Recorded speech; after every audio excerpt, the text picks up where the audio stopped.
songs of Martin Page, all day, all night, forever. So grab a cup of tea, settle down with us in the Owl's Nest. I'm prepared to offer you a staff position. You capture something of a cat, perhaps because you yourself are an outcast. I think you're the first person to see that cats are ridiculous, frightened, and brave. Like us. Ah, cats. Yes, cats. They mean a lot to me. I've had a lot of cats in my life, and somehow I think I was a cat in a previous life. I just watched a brilliant film about Lewis Wayne. Now, Lewis Wayne was a brilliant artist, a brilliant illustrator of cats in the 19th century. And a lot of the pictures that you probably see are drawn by him of cats. Now, yes, I'm a cat man, and so was Lewis Wayne, so I respect him with a great deal of love. And it made me want to play a song of mine called Our Time Has Come, Cats Don't Dance, and it was for the movie in 1997. I think we should start the show off respecting Lewis Wayne, giving our reverence to that brilliant artist, and playing this tune. Here we go. Our time has come and gone. I walk in the sun. I pack my hopes, we're ready to roll. We're on our way. With a little faith we can step from the shadows and tell everyone, turn the spotlight on. Now our time has come. Our time has come ahead. The street of the sun. With heart and soul, watch us go. We're on our way.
My Love of Cats. That's a demo I did for a movie in 1997, a movie called Cats Don't Dance. That is the demo, the original demo, a track called Our Time Has Come, Cats Don't Dance. And I released it on an album called Poetry of Collisions Volume 1, all my demos. And on streaming, it's doing ridiculously good. It's probably the biggest song I've ever had in the last year or so.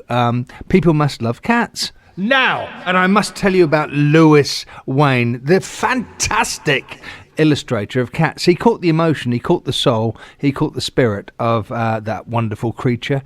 And in that period, cats were thought as just as vermin, and he brought domesticating the cat really into the world, in the sense that people looked at cats not just for mousing and catching rats. They looked at them as lovable creatures you could bring into your home as pets. So I think Lewis Wayne, yes, I think Lewis Wayne, and I'm telling you now, go and check out the artwork of Lewis Wayne from the 19th century.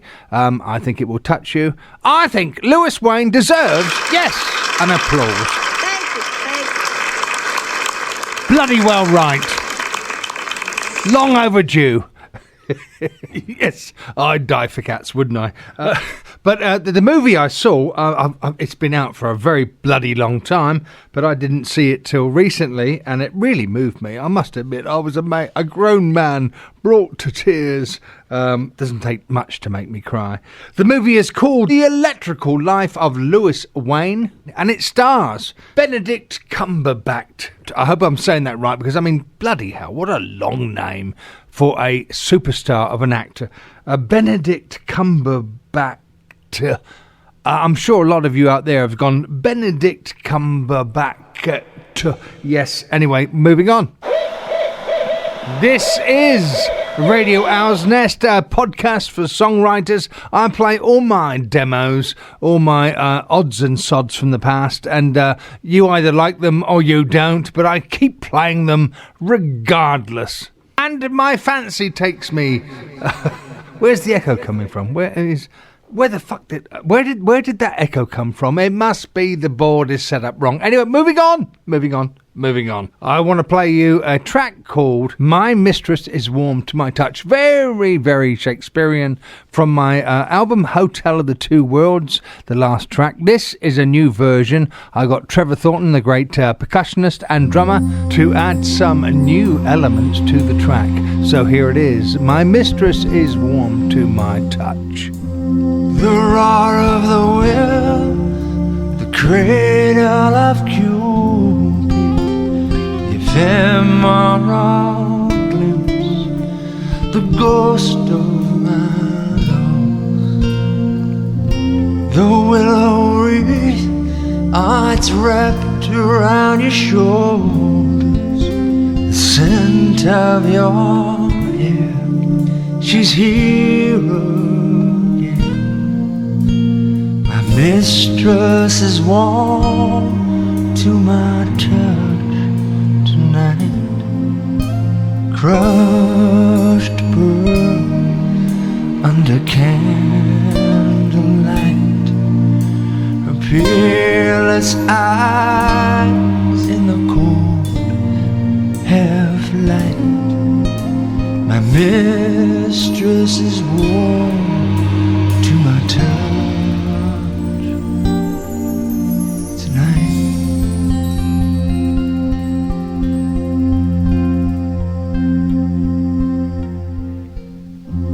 Our winter's tale, the century of lies, in the ocean I cross to meet you here. The stained glass red shades in my face, and the velvet of your cloak brushes by. My mistress is warm to my touch tonight, crushed pearl under candlelight, her peerless eyes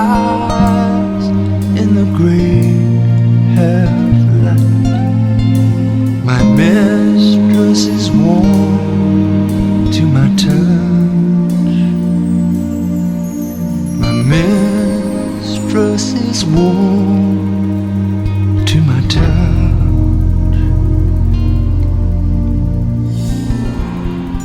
I remember writing that late at night when I thought I'd finished the album, The Hotel of the Two Worlds. I remember just playing some chords on the keyboard and thought, I'm off and I'm going to have to write a song. And I wanted to go to bed, but no, this song brought me back. And I'm very grateful that Trevor Thornton, the great drummer, added some percussion. That's the first time I've played that track with some new elements involved. I feel that's one of my strongest emotional pieces, and it was nice to hear it again. Yeah, the 80s, the 80s. Yeah, okay, Miami Vice, okay, Phil Collins, In the Air Tonight, yes, the 80s. Calm down, it must be love.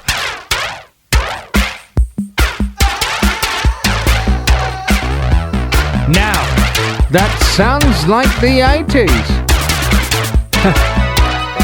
The original demo of a song called Invisible Hands by me and Brian Fairweather, recorded by Kim Carnes in the 80s.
Does reek of the 80s.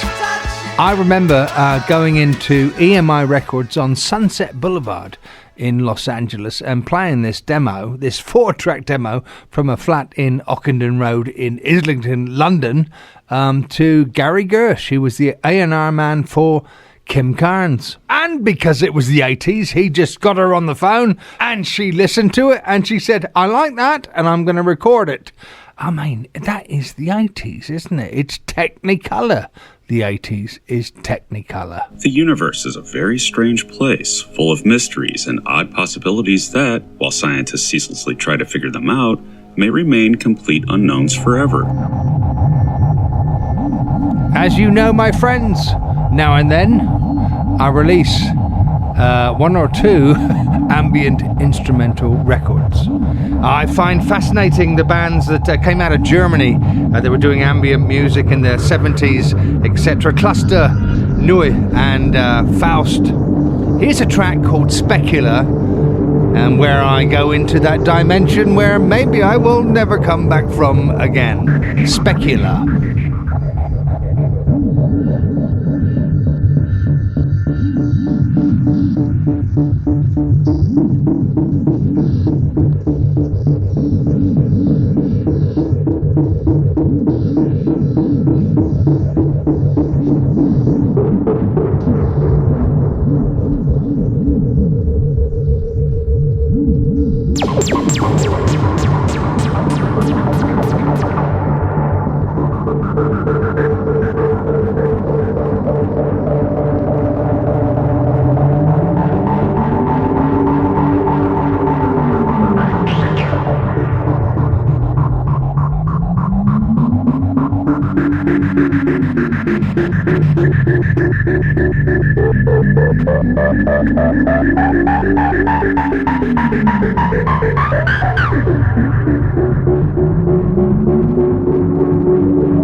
There's a new instrumental ambient experimental track I've been working on called Specular. In my art college days back in Southampton, I remember with my good best friend, actually, Willie White, we used to just go up into the relaxing room and relax and play some of these brilliant records that were coming out on Virgin Records, etc., Tangerine Dream. And we had long hair, and we used to go into the other dimension listening to it. And I was recently talking to Willie, and he said he still loves his ambient music, and I sent him some of my albums. Hi, this is Trevor Thornton here, the unfortunate drummer behind Q-Film. I didn't ask you to come in. That's right, I'm still recovering in the asylum. We don't really care. I'll get better. Thank you for your sympathy. Trevor, we played you earlier. You playing on My Mistress Is Worn to My Touch. You should be satisfied with that. Getting back to specular and ambient music. There's nothing like experimenting with old analog synthesizers. Maybe that's why I loved Doctor Who and the Daleks on BBC One when I was a kid.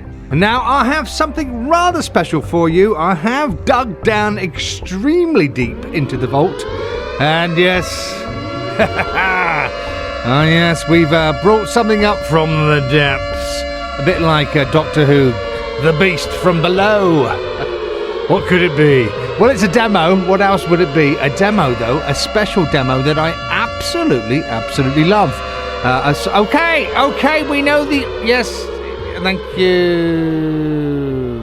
Nice to sing in tune with sirens that herald something quite special, I think. This is a demo I've not played for eons.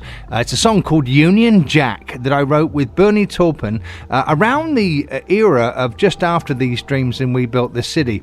Just on a little 8-track Fostex in the same house, Crescent Heights, where I wrote We Built the City and These Dreams. I was doing these really sort of instant demos at that time with a Jupiter 8. And it's got that style. Again, we're coming out of the late 70s into the 80s, so synthesizers were becoming quite important.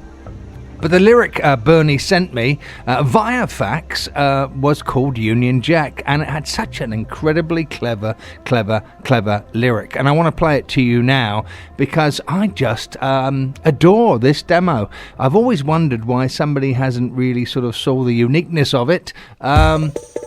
Here it comes. My God, there's the drums. I'll tell you a little bit more about it after the demo is played, but I hope you enjoy this treasure from the past, a song written with Bernie Taupin called Union Jack. If the shipyard closed, would you give me a no blue suit? When you're busting relief, do they shake your hand or salute? It's no D-Day, Dad, it's time and a half I can use. Darling, they're right behind me. How can they refuse? And you better not mess with the Union Jack. We're right behind you, back to back. We're the fist that's raised, we're the wage that's paid. We're the grace God gave, we're the Union Jack.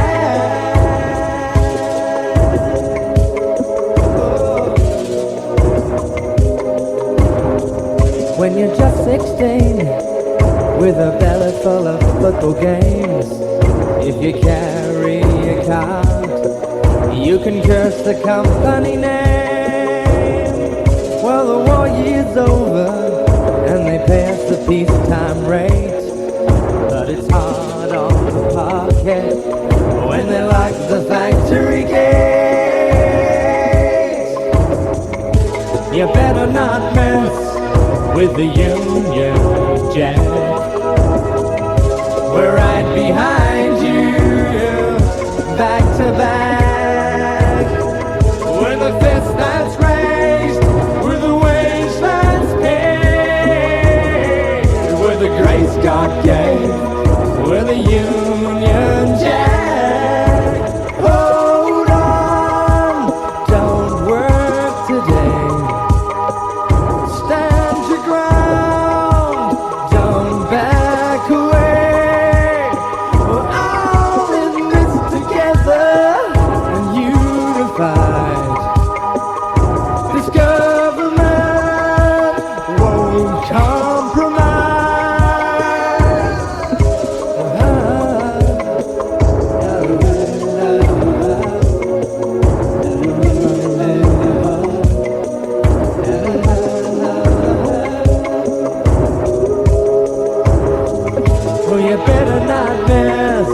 with the Union Jack. We're right behind you, back to back. Where the bread line broke, where the picket road, where you're on way home, where the Union Jack. Hold on, don't work today. Stand your ground, don't break away. We're all in this together, unified. This government won't compromise. You better not mess with the Union Jack. We're right behind you, back to back. Where the fist that's raised, where the wage that's paid, where the grace God gave, where the Union Jack. Where you're on the way home, where the Union Jack.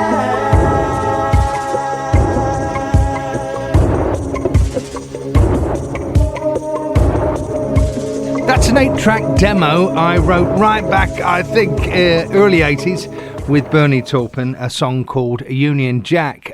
Just done on an 8-track, a Fostex quarter-inch 8-track with a Jupiter 8 in a little house, an apartment I was renting in LA. I'd only just arrived. But, you know, every now and then on my iPod, my demos appear, and whenever this comes on, I stop and go, I love that. I love that. I would have bought that. I might have bought that. It reminds me of Jethro Tull. For some peculiar reason, I can hear Ian Anderson singing it because of the harmonies. There's a little folk thing there, and the way I'm singing it.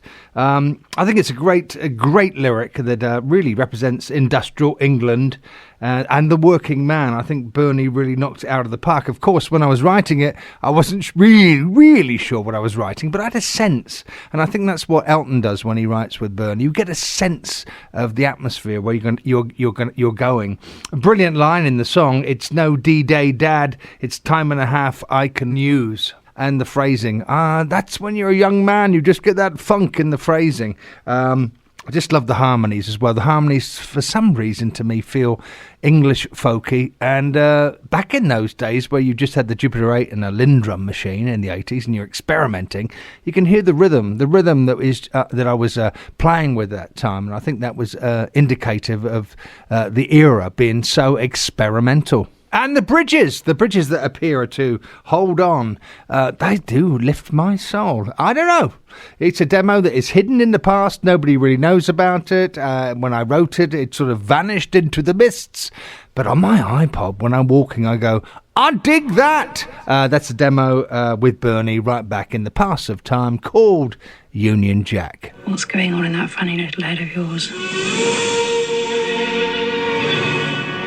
Electricity. Okay, Louis, I'm worried about you. I feel electricity.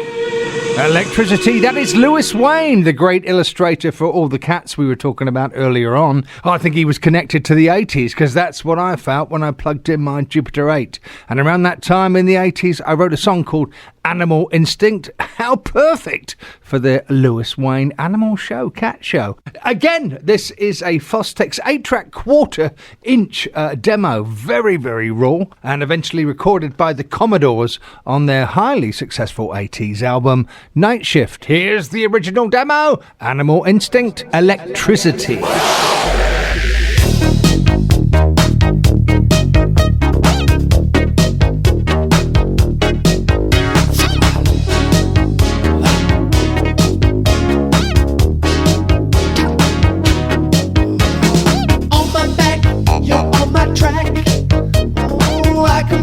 Creeping up on me, such a hungry love on the hunt, stalking through the night, we're running wild.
The Lewis Wayne, psychedelic, electricity, cats. That's Animal Instinct, a demo I wrote, and the Commodores recorded it on their Night Shift album back in the 80s. What can I tell you about this demo? A lot of the sounds you're going to hear there are the Casio 101 keyboard that I brought across from England, and it's on Ghostbusters. Yes, all that all those strange little bark noises. That's the Casio. That was heard on the single Ghostbusters. You got to use what you've got. And I think Lewis Wayne would be quite happy if I told you that a cat that was in my house when I wrote Animal Instinct, called Clive, named after Clive Calder from the Jive records, believe it or not. A cat called Clive. Unbelievable. Every time I played the demo of Animal Instinct, he definitely went weird and psychedelic. The owl is a quiet hunter. It has specialized feathers on the front of its wings that reduce turbulence and allow it to fly in relative silence. If silence were loudness, they would be the loudest flying bird. That's a terrible metaphor. Now, years ago, we used to do a quiz, and a fantastic fan of mine, Joseph Kaczynski, used to like the quiz, and then they took him away in a straitjacket, and we've never heard from him again. I wonder why. But I think it was great that Joseph actually prompted my brain to remember some things from the past that you might find interesting. Not really a quiz, but I can tell you about a few things that you can say, I don't give a damn about that, but maybe you do. So I thought quite interesting is the first two pro bands that I played in. Who were they? What was their names? I mean, come on. It's very, very quiet out there. You're never going to get this. Never, ever. So, the first pro band, a professional band. Now, I was mingling about in Southampton trying to join bands, but nothing was going on in Southampton. We're famous for the Trogs. That's about it. And I wasn't in the Trogs. So at art college, I took my grant to buy a bass guitar, an amplifier, and borrow my dad's car. I think it was a Caprice, a yellow Caprice. And I drove all around the country doing auditions. And my great friend, who I mentioned earlier on, Will White, he joined me because he was an art student as well, and he wanted to escape, just like me. And the first band that accepted me was a band in Oxford, a band called Cabasa. They were a soul band, an R&B band that even had a horn section. I remember going to Oxford and meeting the leader of the band, Mike King. I think he played saxophone. I think he now writes books about philosophers. Very intelligent lad. Anyway, this band, Cabasa, was a bit like the average white band. We had two horn players. We had the 70s vibe, you know, the Rhodes keyboard player. Terrific, a drummer called Dale. And we rehearsed just off a main road into Oxford in a squat, a building. And a squat, for all you American people, is a building that has been almost condemned, and we took it over. And that's where we rehearsed. And Dale, with his great big Doberman black dog, I remember that very well, was a drummer. And we used to go upstairs into this squat and rehearse all the American songs from the 70s. And we were a pretty good band. There's a big surprise. Yeah, okay. That's an incredible... I think I'm going to have a heart attack. That's okay. And die Okay. from that surprise. Call the hospital. He's had a heart attack. I don't know when that happened. Anyway, back to Cabasa, my band in Oxford. We played all the American air bases around that area, and it was really fantastic to play those American air bases because the Marines and the soldiers that were there really understood American 70s music. I remember playing bass live to some of these Marines, and they'd say, "Let me get up and play Brick House by the Commodores." And they take the bass off of me, and my God, they were good. But Cabasa had a real American R&B soul heritage, and that led to the next band, my next pro band, that came from Bristol, called originally Toby. And it was at one of these American air bases that I was slapping my bass and trying to be Bootsy Collins, that the leader, there's two leaders really, Brian Allen, the guitarist of this band, Toby, with a lead singer called Creesha. They actually came up to me after the gig and said, "Do you want to leave the band that you're in and join us? We're doing better than this Cabasa." And Toby had been, in fact, on TV which is a big thing in those days, and were signed to Rack Records. Mickey Most, very successful producer at that time. They won a contest or something. But anyway, they were much more advanced into the London kind of atmosphere, and have made a record. Now, if anybody's made a record for me at that time, a vinyl record, a 7-inch record, plastic record, I thought, they are kings. So that became my second pro band, a band called Toby. Eventually, because we got very funky and very rocky as well at the same time, and I'd been in America, and I thought, we need 2 guitars, like Rufus. I thought Rufus were the band with Chaka Khan. We need to copy Rufus. Something about that really hit me, and I'd been very near it in America, down south. And the lads in the band said, and Creesha, the lady in the band. Hi, I'm the guy who plays drums behind Martin Page from Q-Phil. No, I was going. Let me tell you, it sucks. I was doing the well. The hours are long and the pay is lousy. You spoilt the vibe. But anyway, you're listening to Radio OwlsNest. Oh my God. With Martin Page. Good luck. I was on a run. I was on a run like a soccer player. I was on a run like Mike Shannon going down the wing. It's not funny. I'm the guy who plays drums behind Martin Page. I'll give in. I'll give in. I'll just give in. I'll give in. That's it. I'll give in. I don't know, again, why that happened. Anyway, where was I? My second pro band, I think that's where we were. And we changed our name to Bronx, because I think it had a bit more edge. And we did a lot of great gigs, even supported Sibisa, one of my favourite African bands, in Coventry University. So things were moving up. We even won some radio shows on BBC. And it was a very, very wonderful time with this band. I learnt so much. The guitarist, Brian Allen, a great guitarist, and Creesha, the lead singer, and the great drummer, Mike Holmwood, who I really linked into. I remember drummers for my bands because that's it, the rhythm section. It has to be the drummer and the bass player. And to make a long story very short, it was really wonderful to be in the bands Kabasa and Toby, eventually Bronx, and then move into this arena of just being, I suppose, a songwriter. But I'm forgetting, it happens when you get old, I'm forgetting that I joined a band in London, the big city called CMB, the Charlie Mullen Band, and that's a whole new story, a notorious story. If you go back to a show I did with Brian Fairweather, my songwriter partner, in the past there, you'll hear about the Charlie Mullen notorious story. It's really quite interesting and very strange. But all of this leads to wanting to be a songwriter. Songs are everything. Even though you can be in all these bands, you realise that the song is the power, the gold, the treasure we have to have. And so that's what I dedicated myself to. And after being in all these bands and fighting through all those arenas, going through all the wars and the politics of being in a band, I actually settled down and became a songwriter. One of the songs that I think is quite seminal to my career, I'm going to play to you now. A song, again, recorded on an 8-track Fostex quarter-inch machine on Crescent Heights in Los Angeles. This whole show should be called Crescent Heights, Los Angeles. Check this out. This is the original demo of We Built This City, written with Bernie Taupin.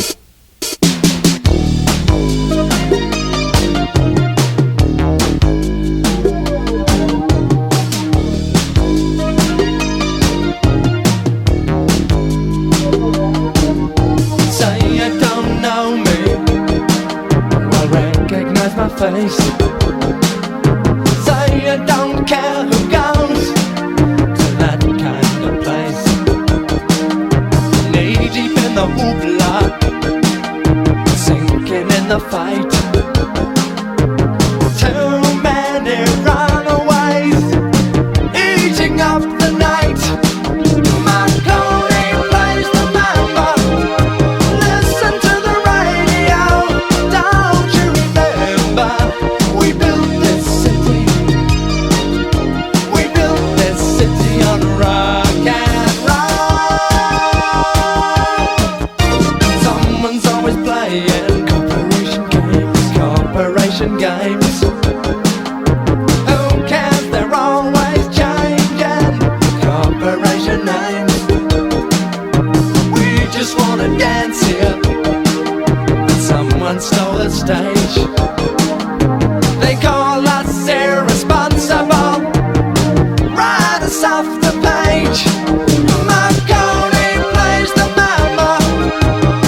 the money underneath the bar?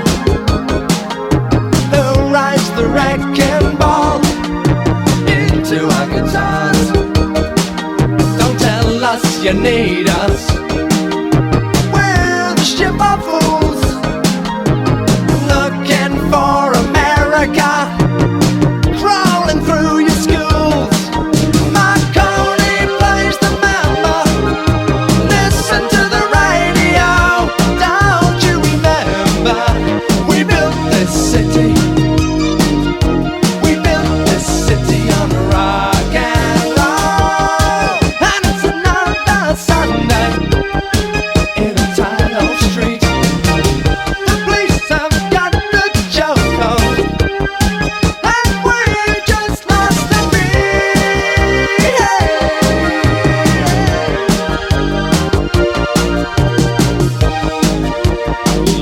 Expect anywhere from 200 to 300 volunteers. Their primary focus will be cleaning up an area bounded by Washington Boulevard, Martin Luther King Boulevard, and Figueroa and Arlington Avenues. Marconi plays the mamba. Listen to the radio. Don't you remember? We built this city. We built this city on rock and roll. Marconi plays the mamba. Listen to the radio. Don't you remember? We built this city. We built this city on rock and roll. We built this city. We built this city on rock and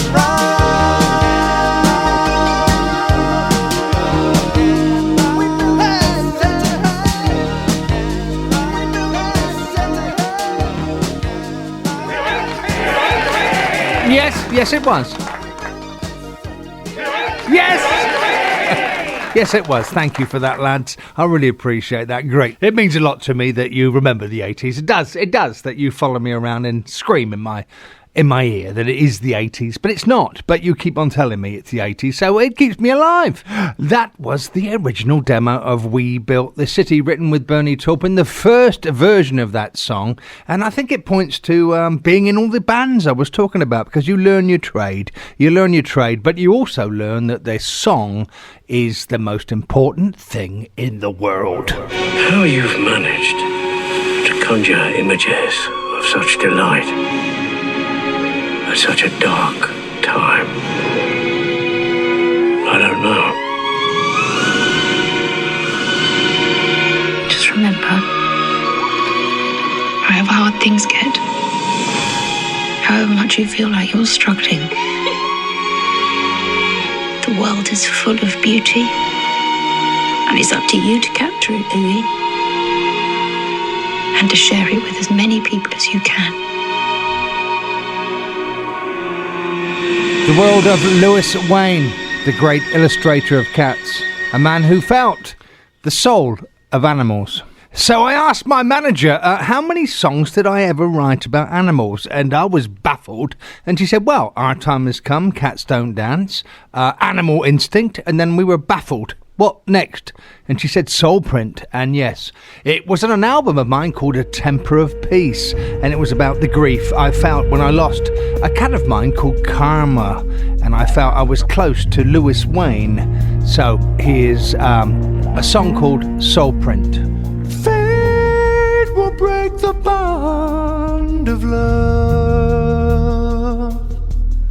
A sea of sadness fills my blood. The kiss of grief, the wound still bleeds in the echo of your name. The gate is closed between us, yet a temper of peace remains. Kindred child born free and wild, the silence of the rain. I feel your soul.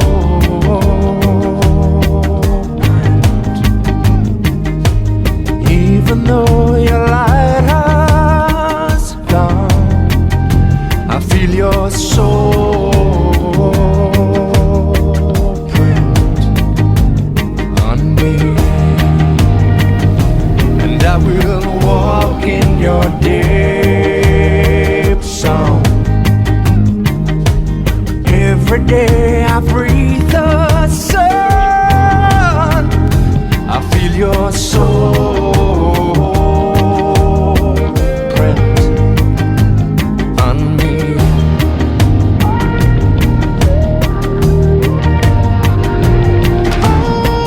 Are you still whispering out there, where beauty's wings are sworn to sleep? I'll never forget, never forget, never forsake you. No, for you have sung the door to me. I feel your soul print, even though your light has gone. I feel your soul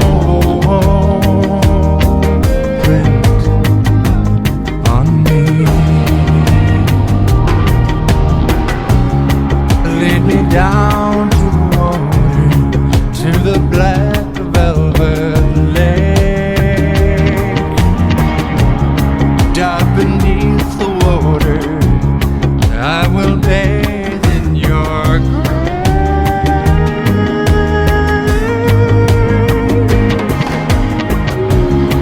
the blue voice of winter stole you from my life,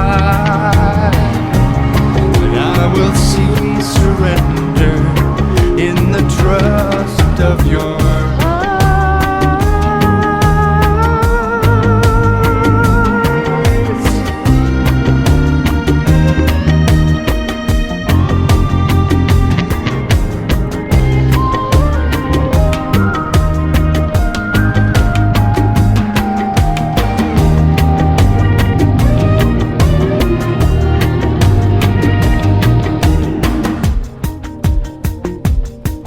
Are you still whispering?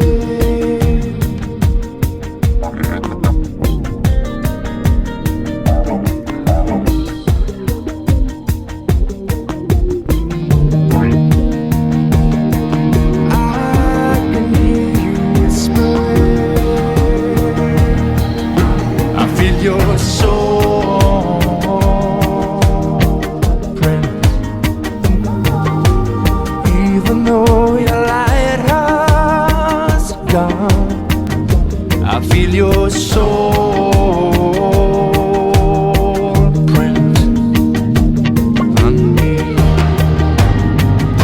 and I will walk in your deep song.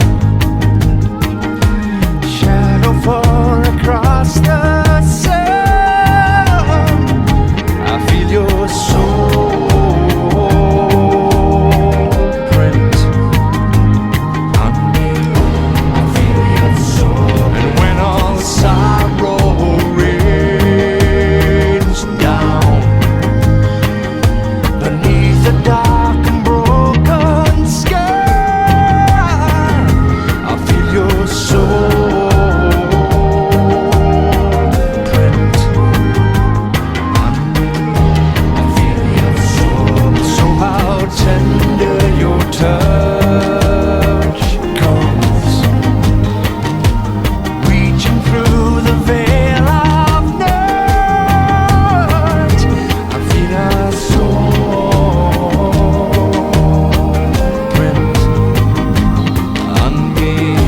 I feel your soul, and I will walk in your deep song.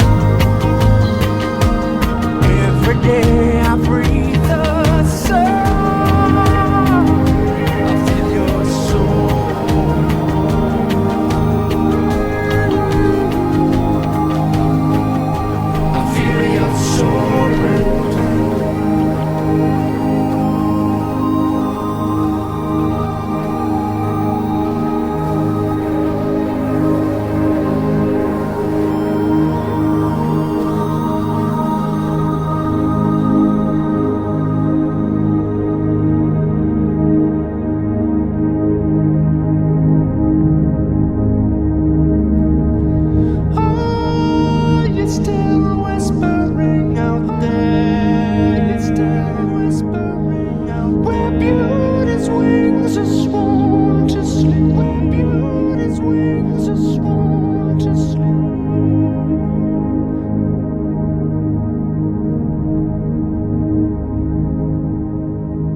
So it seems I've written 3 songs about animals. I'm sure I've written more, but I can't remember. That's a song called Soul Print from an album of mine called A Temper of Peace. And somehow, reading about the life of Lewis Wayne, I felt like, yes, I totally get this. So if you get a chance, go and look at that great artwork by Lewis Wayne.